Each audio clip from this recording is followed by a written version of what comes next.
میں اللہ تعالیٰ کی پناہ میں آتا ہوں شیطان مردود کے شر سے۔ بسم اللہ الرحمن الرحیم، میں شروع کرتا ہوں اللہ تعالیٰ کے نام سے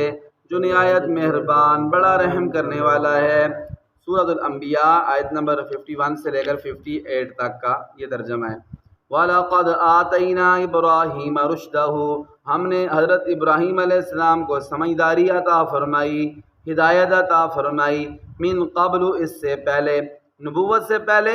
یا حضرت موسیٰ اور حضرت ہارون علیہما السلام سے پہلے نبوت عطا فرمائی۔ وَكُنَّا بِهِ عَالِمِينَ، اور ہم حضرت ابراہیم علیہ السلام کو اچھی طرح جاننے والے تھے کہ وہ اس لائق تھے کہ ان کو اپنا نبی بنایا جائے۔ اذ قال لأبیہ، یاد کرو اس وقت کو جب حضرت ابراہیم علیہ السلام نے اپنے والد آزر کو کہا، وقومہ، اور اپنی قوم نمرود اور قوم والوں کو کہا، ما هذه التماثیل التی،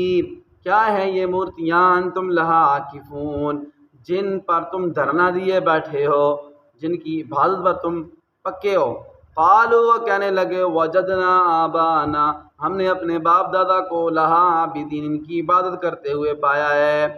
قال، حضرت ابراہیم علیہ السلام نے فرمایا، لقد کنتم انتم، تم بھی اور تمہارے وآباؤکم، باپ دادا بھی، فی ضلال مبین، کھلی گمراہی میں مبتلا تھے۔ قالوا، وہ کہنے لگے قوم والے، اجئتنا بالحق، اے ابراہیم کیا آپ ہمارے پاس سچی بات لے کر آئے ہو، سچی بات کر رہے ہو، ام انت من اللاعبین، یا گپ شپ لگا رہے ہو، مذاق کر رہے ہو۔ قال بل ربکم، حضرت ابراہیم علیہ السلام نے فرمایا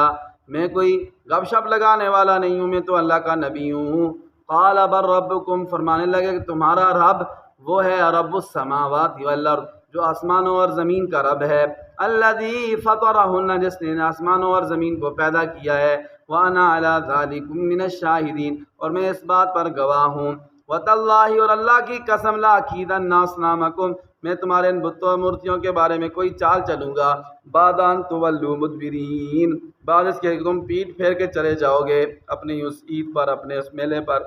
فجعلهم جذاذا، حضرت ابراہیم علیہ السلام نے ان سارے بتوں کو ٹکڑے ٹکڑے کر دیا، الا کبیرا